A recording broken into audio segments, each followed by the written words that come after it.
नमस्कार, मैं डॉक्टर पंकज गौड़ भाषा और साहित्य की इस आनंददायक यात्रा में आप सभी का स्वागत करता हूं। आज हम पढ़ने जा रहे हैं आरोह भाग 1 में संकलित पाठ विदाई संभाषण। यह एक बहुत ही शानदार निबंध है जो बाबू बालमुकुंद गुप्त जी के द्वारा लिखित है। बाबू बालमुकुंद गुप्त इस निबंध के माध्यम से पत्रकारिता के नए आयाम स्थापित करते हैं। उस समय जब देश अंग्रेज़ों का गुलाम था, प्रेस पर पाबंदियां थी, पत्रकार, संपादक, अखबार अपनी बात नहीं कह सकते थे। ऐसे समय में आप पढ़ेंगे कि हरियाणा की माटी के इस लाल ने अपनी लेखनी के माध्यम से उस समय की सर्वोच्च सत्ता को ललकारा, और न सिर्फ ललकारा, बहुत ही कड़े शब्दों में अपनी बात को सक्षमता के साथ रखा। तो आइए पढ़ते हैं विदाई संभाषण, जिसके लेखक हैं बाबू बालमुकुंद गुप्त। तो सबसे पहले लेखक परिचय। बाबू बालमुकुंद गुप्त का जन्म सन 1865 ईस्वी में हरियाणा के रोहतक जिले में हुआ। उस समय रोहतक जिला था और अब यह स्थान जो उनका जन्म स्थान है गांव गुड़ियानी रेवाड़ी जिले में आता है। तो बाबू बालमुकुंद गुप्त के पिता का नाम पूरनमल था। इनकी आरंभिक शिक्षा गांव में ही हुई। प्रारंभिक शिक्षा आपने उर्दू में प्राप्त की, और आप आश्चर्य करेंगे कि केवल मिडल तक की शिक्षा प्राप्त करने के बाद भी स्वाध्याय के माध्यम से बाबू बालमुकुंद गुप्त ने अपने आप को इतना जागृत और विद्वान बनाया कि आज उनकी लेखनी की दुनिया कायल है। आपने उस समय खड़ी बोली के माध्यम से हिंदी साहित्य को स्थिरता प्रदान करने का श्रेय यशकर काम किया। बाबू बालमुकुंद गुप्त का देहावसान बहुत ही कम आयु में सन 1907 में हो गया। उन्हें एक संपादक के रूप में अपनी विशिष्ट पहचान बनाई और अमिट छाप छोड़ी। तो उस समय के उर्दू के जो पत्र थे, उन पत्रों में अखबार चुनार तथा कोहिनूर का आपने संपादन किया। हिंदी के उस समय के प्रचलित समाचार पत्रों में हिंदुस्तान, हिंदी बंगवासी, भारत मित्र आदि का संपादन आपने किया। आपकी रचनाएं 5 संग्रहों में प्रकाशित हुई। शिव शंभू के चिट्ठे, चिट्ठे और खत, खेल तमाशा, गुप्त निबंधावली, स्फुट कविताएं। का जीवन लगातार साहित्य, समाज और राष्ट्र के प्रति समर्पित रहा। आप अपने जमाने के निर्भीक पत्रकारों में से थे और आपने साहसिकता के नए आयाम स्थापित किए। आपकी व्यंग क्षमता अतुलनीय है। भाषा और शब्दों के आप ऐसे पारखी थे कि उस समय सरस्वती पत्रिका के पादक महावीर प्रसाद द्विवेदी जी के साथ आपका अनस्थिर शब्द को लेकर के लंबा वाद विवाद चला। आपने ऐसे अनेक शब्दों पर चर्चा की और उनके माध्यम से आपने भाषा को, हिंदी भाषा को, खड़ी बोली को एक संस्कार देने का काम किया। आइए ऐसे यशस्वी संपादक, लेखक की रचना आज हम पढ़ते हैं, पाठ के सार पर बात करते हैं। जब भी हमारे यहाँ कोई दीक्षांत समारोह होता है तो गुरुओं द्वारा, विशिष्ट जनों द्वारा, विद्वजनों द्वारा एक भाषण दिया जाता है, अपनी बात रखी जाती है। तो उसी से प्रभावित होकर के बाबू बालमुकुंद गुप्त यहाँ उस समय के जो वॉइसराय हैं, लॉर्ड कर्जन, उनको संबोधित करते हुए यह संभाषण लिखते हैं। बाबू बालमुकुंद गुप्त ने अपना एक काल्पनिक पात्र बनाया हुआ था। ऐसा पात्र शिव शंभू, जो सदा भांग के नशे में रहता है, जो एक गरीब दीन ब्राह्मण है, जो पिनक में कुछ भी बकता रहता है। तो उसके माध्यम से बहुत गहरा व्यंग लेखक कर पाते थे। तो विदाई संभाषण के माध्यम से लेखक लॉर्ड कर्जन, जो भारत में 1899 से 1904 तक वाइसरॉय रहे और तत्पश्चात ब्रिटिश सरकार ने उनको दोबारा सन 1904-05 में भारत का वाइसरॉय बनाकर भेजा। अपनी कार्य क्षमता से वे अंग्रेजी सरकार के बहुत निकटस्थ माने जाते थे। हर स्तर पर गोरों का शासन चाहते थे।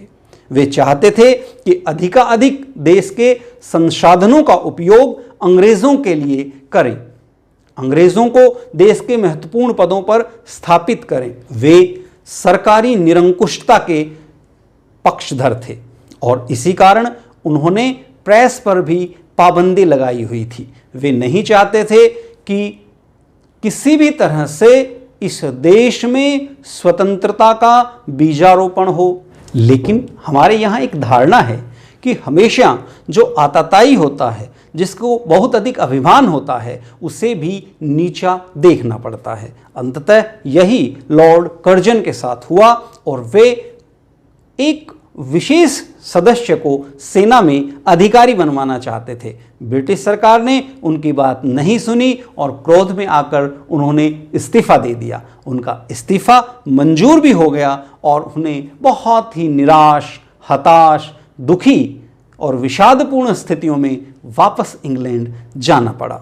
ऐसी स्थितियों में लेखक ने उनकी बेबसी की, दुख की, कष्ट, क्लेश और संताप की तुलना भारतीय जनता के साथ की है।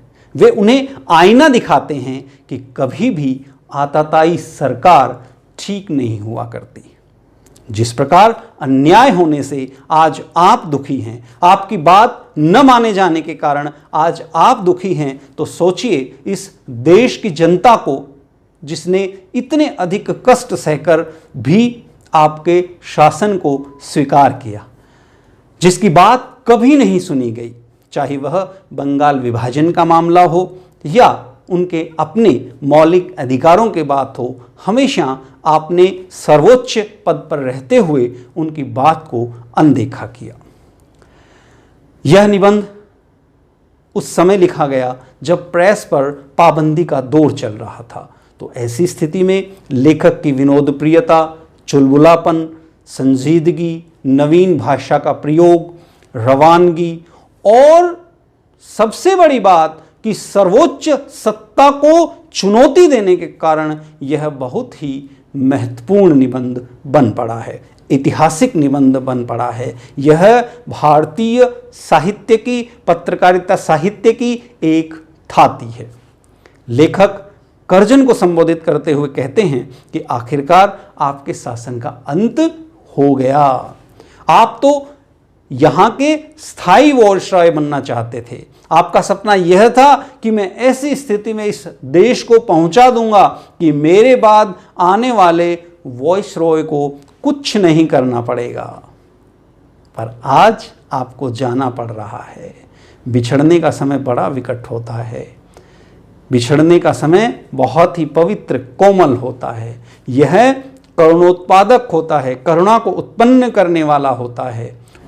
यह देश ऐसे लोगों का देश है जहां जीव जंतुओं के, पशु पक्षियों के बिछड़ जाने पर भी लोग दुख मनाते हैं, कष्ट की स्थिति में पहुंच जाते हैं। एक बार एक राजा के पास 2 गायें थी। उनमें से एक बलशाली गाय थी और दूसरी कमज़ोर गाय थी। तो उस बलशाली गाय को पुरोहित को दे दिया गया। तो उसको दिए जाने से कई दिनों तक जो कमज़ोर गाय थी उसने भी भोजन नहीं किया। जहाँ के जीव जंतु भी ऐसे स्थिति में रहते हैं, तो यहाँ रहने वाले मानवों के भीतर की दशा की आप कल्पना कर सकते हैं। आपने सोचा तो यह था कि इस नाटक का अंत बहुत ही सुखांत होगा, पर ऐसा हुआ नहीं। इस नाटक का अंत बहुत ही दुखांत हुआ। आप स्वयं भी कष्ट सह करके जा रहे हैं। आपने हमेशा जनता का तिरस्कार किया, उसे कष्ट दिया और आज स्वयं आपको भी उसी कष्टों के सागर में जाना पड़ रहा है। इस देश ने आपको बहुत सम्मान दिया। आपका स्थान सबसे ऊंचा था। आज आपकी दशा बहुत खराब है। एक ज़माना था जब सबसे पहले ईश्वर और ईश्वर के बाद एडवर्ड और एडवर्ड के बाद यदि अंग्रेजी शासन में किसी का स्थान था तो वो आपका था। जब दिल्ली में दरबार लगा तो सबसे बड़ा सबसे ऊंचा हाथी आपका था। सोने की कुर्सी पर आपको और आपकी पत्नी को बैठाया गया। राजा के भाई को भी चांदी की कुर्सी मिली पर आपकी कुर्सी सोने की थी। आपको बहुत धीर गंभीर समझा गया और आपने अनेक काउंसिल में ऐसे गैरकानूनी प्रस्ताव पास करवाए जिनके माध्यम से इस देश की जनता का बहुत नुकसान हुआ। जिस देश ने आपको इतना मान सम्मान दिया उसके साथ आपका रवैया बहुत ही पक्षपातपूर्ण रहा और अंततः आपको स्वयं को भी उसी अन्याय को सहना पड़ा। आपकी बात एक अदने से सेना के अधिकारी के लिए भी नहीं मानी गई। अंततः आपको इस्तीफा देना पड़ा और उस इस्तीफे को स्वीकार भी कर लिया गया। यह आपके लिए और भी बुरी स्थिति रही। लेखक कहते हैं कि आपका जो मनमाना शासन है वह लोगों को याद रहेगा। आप बहुत ऊंचाई से नीचे गिरे हैं, आपका गिरना बहुत दुखी करता है। ऐसे समय में व्यक्ति के मन में घृणा भाव पैदा हो जाता है जब उसे कह दिया जाए कि आपको 1 महीने में यह पद छोड़ना है। लेकिन जब आप दूसरे की बातें न सुने, लगातार केवल हुक्म चलाएं, तो आपके साथ ऐसा होना लाजिमी है। लेखक के अपने शब्दों में क्या आंख बंद करके मनमाने हुक्म चलाना और किसी की कुछ न सुनने का नाम ही शासन है? क्या प्रजा की बात पर कभी कान न देना और उसको दबाकर अपनी मर्जी के विरुद्ध जिद से सब काम किए चले जाना ही शासन कहलाता है? एक काम तो ऐसा बतलाइए जिसमें आपने जिद छोड़कर प्रजा की बात पर ध्यान दिया हो। कैसर और जार भी घेरने घोटने से प्रजा की बात सुन लेते हैं, पर आप एक मौका तो बताइए जिसमें किसी अनुरोध या प्रार्थना सुनने के लिए प्रजा के लोगों को आपने अपने निकट फटकने दिया हो और उनकी बात सुनी हो। नादिर शाह ने जब दिल्ली में कत्ले आम किया तो आसिफ जाह के तलवार गले में डालकर प्रार्थना करने पर उसने कत्ले आम को उसी दम रोक दिया। पर आप उन सब से भी बाहर निकले, आप जार से भी गए गुजरे निकले।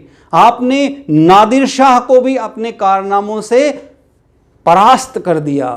आपने इस जनता की बात पर कभी ध्यान नहीं दिया और ऐसे शासक के प्रति कभी भी जनता में श्रद्धा का भाव नहीं होता है। यहाँ की अनपढ़ जो जनता है वह ऐसी है कि यदि कोई योग्य शासक हो तो वह उसे पीढ़ियों तक याद रखती है। लेखक एक उदाहरण देते हैं कि जनता में नर सुल्तान नाम के एक राजकुमार के गीत गाए जाते हैं। वे राजकुमार अपने दुर्दिनों में नरवरगढ़ में रहे और नरवरगढ़ में उन्होंने सिपाही से लेकर बड़े ओहदे तक सब प्रकार के पदों पर काम किया। जब स्थितियां ठीक हो गई, उन्हें नरवरगढ़ छोड़कर जाना पड़ा तो उन्होंने सीमा पर हाथ जोड़कर कहा, प्यारे नरवरगढ़, तू मेरा दुर्दिनों का साथी रहा है। अगर मैंने यहाँ की जनता के लिए हमेशा काम किया हो, यहाँ की बहन बेटियों को अपना बहन बेटी माना हो, तो आज मेरा प्रणाम स्वीकार कर। निश्चित रूप से ऐसे ही शासकों को यह देश, यहाँ की जनता याद करती है। पर आप तुलना कीजिए उनकी अपेक्षा आपने अपनी जनता के साथ क्या किया। एक राजकुमार का विदाई संभाषण ऐसा भी हो सकता है, आप तो कल्पना नहीं कर सकते। लेखक कहते हैं कि आपको भी भारतीय जनता को संबोधित करना चाहिए और अपने कृत्यों के लिए क्षमा मांगनी चाहिए। यह देश क्षमाशील है। लेखक के अपने शब्दों में आया, अभागे भारत, मैंने तुझसे सब प्रकार का लाभ उठाया और तेरी बदौलत वह शान देखी जो इस जीवन में असंभव है। तूने मेरा कुछ नहीं बिगाड़ा, पर मैंने तेरे बिगाड़ने में कुछ कमी न की। संसार के सबसे पुराने देश, जब तक मेरे हाथ में शक्ति थी, तेरी भलाई की इच्छा मेरे जी में न थी। अब कुछ शक्ति नहीं है जो तेरे लिए कुछ कर सकूं, पर आशीर्वाद करता हूं कि तू फिर उठे और अपने प्राचीन गौरव और यश को फिर से लाभ करे। मेरे बाद आने वाले तेरे गौरव को समझें। इस प्रकार लेखक लॉर्ड कर्जन के माध्यम से अपनी ही बात कहलवाना चाहते हैं। वे चाहते हैं कि इस देश पर जो शासन करे वह इस देश के लोगों के विषय में सोचे, चिंतन करे। तो यह इस पाठ का सारांश रहा। अब हम इस पाठ में आने वाले महत्वपूर्ण शब्दों को जानेंगे। लॉर्ड, स्वामी, चिरस्थाई, हमेशा रहने वाला, वायसराय, शासक, करुणोत्पादक, करुणा पैदा करने वाला पल, विषाद, दुख, निर्मल, पवित्र, आविर्भाव, आना, दीन, गरीब, शिव शंभु, बालमुकुंद गुप्त का कल्पित पात्र जो सदैव भांग के नशे में रहता है, वह बहकी हुई परंतु चुभती हुई सच्ची बातें कहता है। घोर, अत्यंत, दुखांत, दुख से भरे अंत वाला, सूत्रधार, संचालन करने वाला, सुखांत, जिसका अंत अच्छा हो, लीला, क्रीड़ा करने वाला, जाहिर, प्रकट, सुख की नींद सोना, आराम से रहना, नींद और भूख हराम करना, परेशानी में डालना, बिस्तरा गर्म राख पर रखना, मुसीबत को बुलाना, शान, गौरव, चिराग, दीपक, खलीफा, शासक, राजा, रईस, अमीर, सलाम, प्रणाम, होदा, हाथी की पीठ पर रखा हुआ चौकोर आसन, जंगी लाट, सेना का अफसर, पटकनी खाना, हार जाना, सिर के बल नीचे आना, बुरी तरह हराना, कॉन्वोकेशन, दीक्षांत समारोह, दिवाला निकालना, कंगाल हो जाना, विलायत, विदेश, इस्तीफा, त्यागपत्र, तिलांजलि देना, छोड़ना, हाकिम, शासक, ताल पर नाचना, इशारे पर चलना, डोरी हिलाना, संकेत करना, हाजिर, उपस्थित, प्रलय होना, भयंकर विनाश, पायमाल होना, नष्ट होना, आरह रखना, विभाजित करना, इच्छित, चाहना, नियत, तय, अदना, मामूली, नोटिस, सूचना, अवधि, समय, कान देना, ध्यान देना, घेरना, घोटना, अत्यधिक आग्रह करना, फटकने देना, पास आने देना, विच्छेद, अलग, पराधीनता, गुलामी। तो आपने देखा कि इसमें अनेक, एक निबंध में ही इतने शब्द आए हैं जिनमें से अनेक अनेक हमारे लिए नए हो सकते हैं, और मुहावरों का भी कितना शक्तिशाली प्रयोग लेखक यहाँ करते हैं। इसके अतिरिक्त निबंध में कुछ ऐसे पात्रों के नाम आए हैं जिनके बारे में जान लेना आपके लिए सुखकर रहेगा, जिनके माध्यम से आप इस पाठ को आसानी से समझ पाएंगे। तो इन्हें भी जाने जिनके नाम आए हैं। तो एक नाम आया है कैसर। कैसर रोमन तानाशाह जूलियस सीजर के नाम से बना शब्द है, जो तानाशाह जर्मन शासकों 962 से 1876 तक के लिए प्रयोग होता था। एक और शब्द आया है जार। यह भी जूलियस सीजर से बना शब्द है, जो विशेष रूप से रूस के तानाशाह शासकों 16वीं सदी से 1917 तक के लिए प्रयुक्त होता था। इस शब्द का पहली बार प्रयोग बुल्गारिया शासक 913 में जो हुए के लिए प्रयोग हुआ था। नादिर शाह 1736 से 1747 तक ईरान के शाह रहे। अपने तानाशाही स्वरूप के कारण नेपोलियन ऑफ पर्शिया के नाम से भी जाने जाते थे। पानीपत के तीसरे युद्ध में अहमद शाह अब्दाली को नादिर शाह ने ही आक्रमण के लिए भेजा था। अब हम आपके इस निबंध में से 2 गद्यांश लेंगे और उन गद्यांशों के आधार पर दिए गए प्रश्नों के उत्तर देने का प्रयास करेंगे। तो आइए अब हम करते हैं अर्थ ग्रहण संबंधित प्रश्न। गद्यांश को हम पढ़ेंगे, तो इसके लिए आप 2 बार ध्यान से गद्यांश को पढ़ें, तत्पश्चात प्रश्न को पढ़ें और उस प्रश्न का उत्तर उसी गद्यांश के आधार पर देने का प्रयास करें। तो गद्यांश इस प्रकार है। विचारिए तो क्या शान आपके इस देश में थी और अब क्या हो गई, कितने ऊंचे होकर आप कितने नीचे गिरे। अलिफ लैला के अलाउद्दीन ने चिराग रगड़कर और अबुल हसन ने बगदाद के खलीफा की गद्दी पर आंख खोलकर वह शान न देखी जो दिल्ली दरबार में आपने देखी। आपकी और आपकी लेडी की कुर्सी सोने की थी और आपके प्रभु महाराज के छोटे भाई और उनकी पत्नी चांदी की। आप दाहिने थे, वह बाएं, आप प्रथम थे, वह दूसरे। इस देश के सब रईसों ने आपको सलाम पहले किया और बादशाह के भाई को पीछे।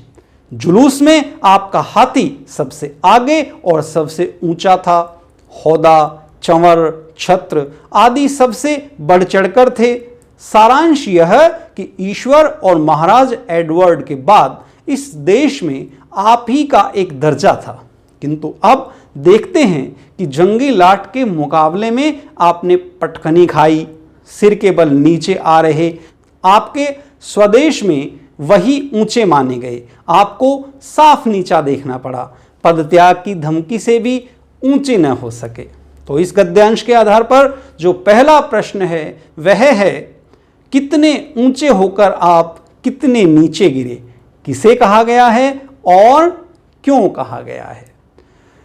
यह बात लेखक बाबू बाल मुकुंद गुप्त ने लॉर्ड कर्जन के बारे में कही है, जो तत्कालीन भारत में वॉइसराय थे, जिनकी सत्ता को, जिनकी ताकत को कोई चुनौती नहीं दे सकता था, लेकिन उनसे भी बड़ी एक शक्ति थी जो सम्राट के रूप में ब्रिटेन में बैठी थी। और वहीं से लॉर्ड कर्जन का अपमान हुआ, उनकी बात को नहीं माना गया, उनके कहने से सेना में एक अधिकारी भी नहीं रखा गया और उन्हें त्यागपत्र देना पड़ा। अगला प्रश्न है प्रश्न संख्या 2, कर्जन की भारत में कैसी शान और शौकत थी। कर्जन की भारत में बहुत अधिक शान और शौकत थी। वे यहाँ के शक्तिशाली वॉइसरॉय थे। उसे कल्पना से भी अधिक मान सम्मान प्राप्त हुआ था।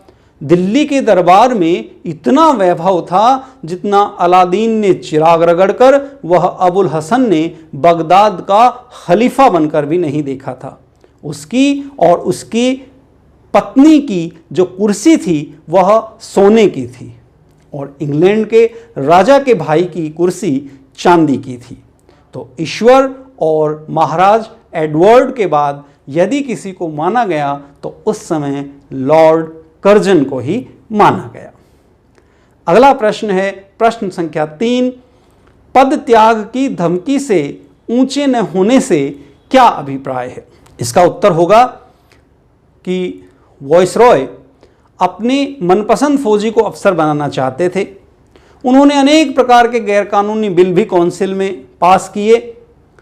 हर जगह पर उनकी निंदा हुई, परंतु फिर भी उन्हें पद से नहीं हटाया गया था। जब उन्होंने एक फौजी अफसर को अपनी अनुशंसा के आधार पर नियुक्ति देने की बात की तो उनकी बात को स्वीकार नहीं किया गया, सिरे से खारिज कर दिया गया और इसे उन्होंने अपने खिलाफ माना।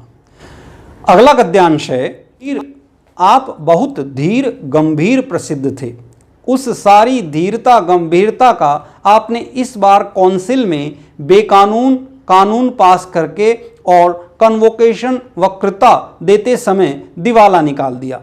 यह दिवाला तो इस देश में हुआ, उधर विलायत में आपके बार बार इस्तीफा देने की धमकी ने प्रकाश कर दिया कि जड़ हिल गई है। अंत में वहां भी आपको दिवालिया होना पड़ा और धीरता गंभीरता के साथ दृढ़ता को भी तिलांजलि देनी पड़ी। इस देश के हाकिम आपकी ताल पर नाचते थे। राजा महाराजा डोरी हिलाने से सामने हाथ बांधे हाजिर होते थे। आपके एक इशारे में प्रलय होती थी। कितने ही राजों को मट्टी के खिलौने की भांति आपने तोड़ फोड़ डाला। कितने ही मट्टी काठ के खिलौने आपकी कृपा के जादू से बड़े बड़े पदाधिकारी बन गए। आपके इस इशारे में इस देश की शिक्षा पायमाल हो गई, स्वाधीनता उड़ गई, बंग देश के सिर पर आरह रखा गया। आह, इतने बड़े माय लॉर्ड का यह दर्जा हुआ कि फौजी अफसर उसके इच्छित पद पर नियत न हो सका और उनको उसी गुस्से के मारे इस्तीफा दाखिल करना पड़ा। वह भी मंजूर हो गया। उनका रखाया एक आदमी नौकर न रखा, उल्टा उन्हीं को निकल जाने का हुक्म मिला। तो इस संदर्भ में पहला प्रश्न है, कर्जन किस लिए प्रसिद्ध थे? उनका भारत व इंग्लैंड में दिवाला कैसे निकला? कर्जन अपनी धीरता और गंभीरता के लिए प्रसिद्ध थे। कर्जन ने काउंसिल में बंगाल विभाजन जैसा कानून पास करवाया था और कॉन्वोकेशन में भारत विरोधी बातें कही।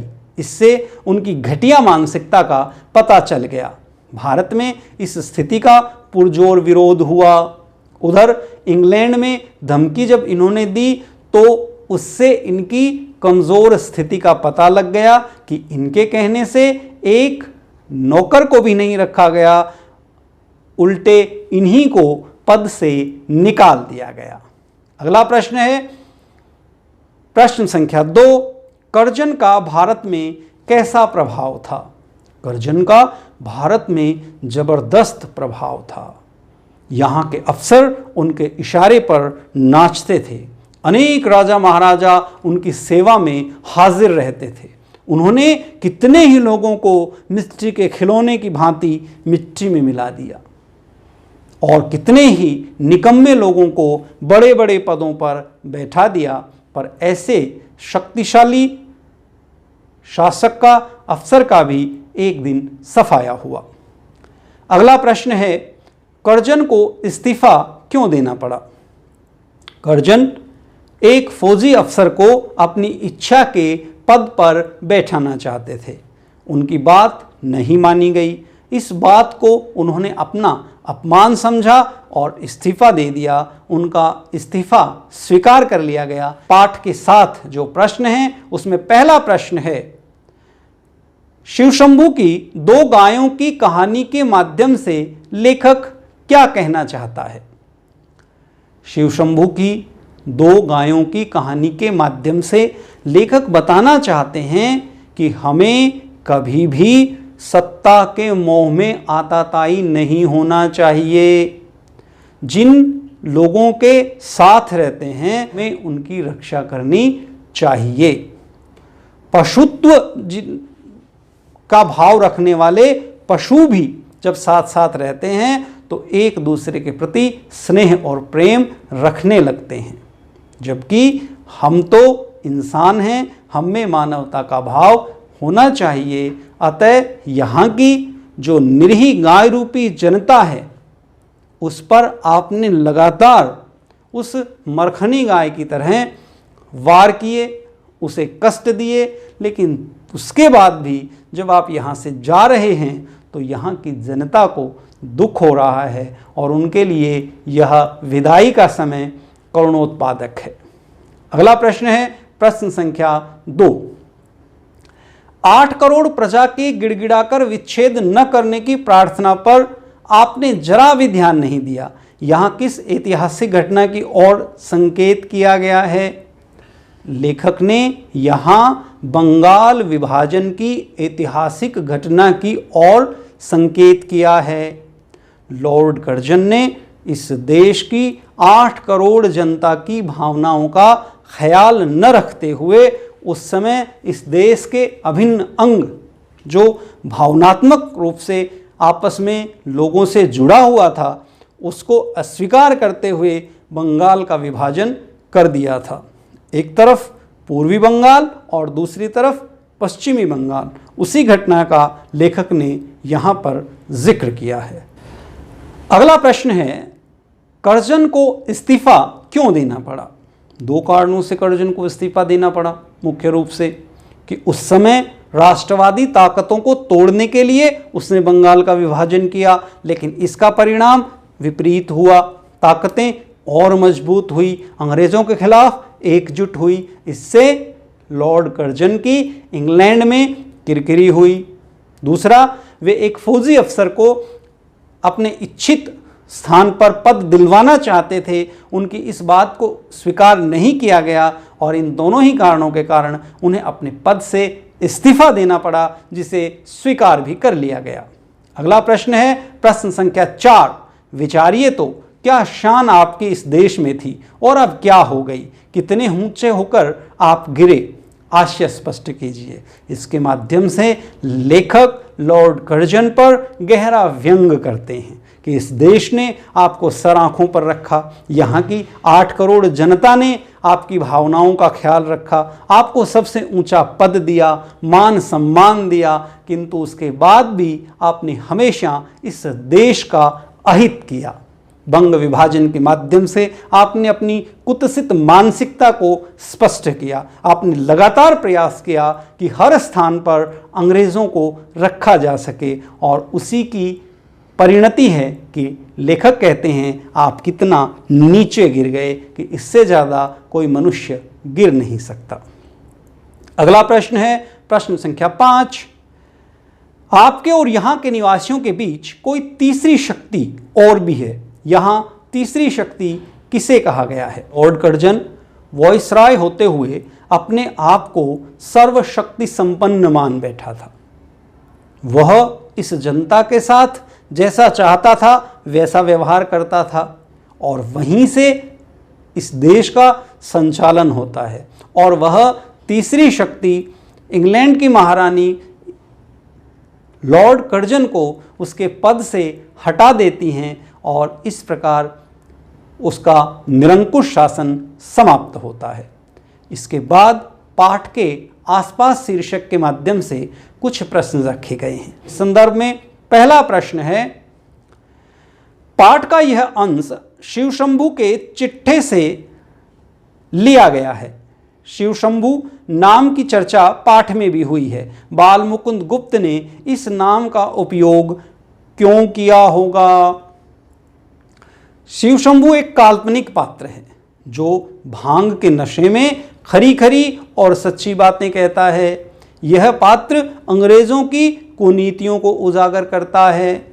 लेखक ने इस नाम का उपयोग उस समय सरकार की नीतियों की आलोचना करने के लिए किया होगा, क्योंकि उस समय प्रेस पर पाबंदी थी और उस पाबंदी की स्थिति में सीधे बात को कह पाना आसान नहीं था। तो लेखक ने यह एक साहित्यिक सृजनात्मक मार्ग अपने विचारों को व्यक्त करने के लिए चुना। अगला प्रश्न है, प्रश्न संख्या 2, नादिर से भी बढ़कर आपकी जिद है। कर्जन के संदर्भ में क्या आपको यह बात सही लगती है? पक्ष या विपक्ष में तर्क दीजिए।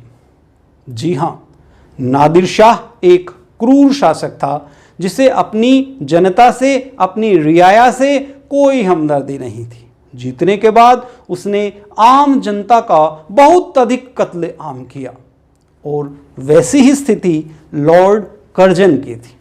बंगाल विभाजन जैसा अनिष्टकारी फैसला जो जनता को किसी भी तरह से रास नहीं आता था, वह इसने किया।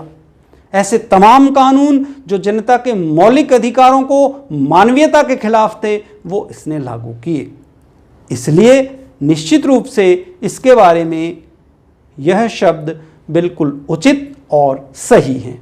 अगला प्रश्न है, प्रश्न संख्या 3, क्या आंख बंद करके मनमाने हुक्म चलाना और किसी की कुछ न सुनने का नाम ही शासन है? इन पंक्तियों को ध्यान में रखते हुए शासन क्या है, इस पर चर्चा कीजिए। देखिए, शासन का मतलब होता है नियमों के आधार पर देश को चलाना। शासन का मतलब निरंकुश बन जाना नहीं है। शासन का मतलब अपने कानों में तेल डाल लेना नहीं है। शासन का मतलब जनता के दुख सुख से अपने को काट लेना नहीं है। तो यदि कोई शासक इस तरह का काम करता है तो उसका विनाश होता है, जैसे लॉर्ड कर्जन का हुआ। अगला प्रश्न है प्रश्न संख्या 4। इस पाठ में आए अलिफ लैला, अलाउद्दीन, अबुल हसन और बगदाद के खलीफा के बारे में सूचना एकत्रित कर कक्षा में चर्चा कीजिए। तो यह चर्चा आप स्वयं करेंगे। इसके बाद जो प्रश्न हैं वे भाषा से संबंधित प्रश्न हैं। आप प्रश्न संख्या 1। वे दिन रात यही मानते थे कि जल्द श्रीमान यहाँ से पधारें। सामान्य तौर पर आने के लिए पधारे शब्द का इस्तेमाल किया जाता है। यहाँ पधारे शब्द का क्या अर्थ है? तो यहाँ पधारे शब्द का अर्थ है यहाँ से चले जाएं। बिल्कुल विपरीत अर्थ में व्यंग्यात्मक रूप में इस शब्द का प्रयोग हुआ है। अगला प्रश्न है प्रश्न संख्या 2। पाठ में से कुछ वाक्य नीचे दिए गए हैं जिनमें भाषा का विशिष्ट प्रयोग भारतेंदु युगीन हिंदी हुआ है। इन्हें सामान्य हिंदी में लिखिए। तो इस संदर्भ में क है, आगे भी इस देश में जो प्रधान शासक आए अंत को उनकी जाना पड़ा। तो इसको सही लिखेंगे आप। पहले भी इस देश में जो प्रधान शासक हुए अंत में उन्हें जाना पड़ा। ख है, आप किसको आए थे और क्या कर चले? आप किस लिए आए थे और क्या करके चले? उनका रखाया एक आदमी नौकर न रखा। उनके रखवाने से एक आदमी नौकर न रखा गया। पर आशीर्वाद करता हूँ कि तू फिर उठे और अपने प्राचीन गौरव और यश को फिर से लाभ करे। आशीर्वाद देता हूँ कि तू फिर उठे और अपने प्राचीन गौरव और यश को फिर से प्राप्त करे। तो इस प्रकार प्रिय विद्यार्थियों, ये बहुत ही शानदार व्यंग्यात्मक पाठ है जो साहित्य की थाती है। एक पत्रकार किस प्रकार से निर्भीक पत्रकार संपादक होने के कारण इस देश की स्वतंत्रता में कलम के माध्यम से योगदान दे सकता है, आपने इस पाठ के माध्यम से जाना। निश्चित रूप से आज की यह कक्षा आप लोगों के लिए लाभकारी रही होगी। इसी शुभकामना के साथ धन्यवाद। आपका दिन शुभ हो।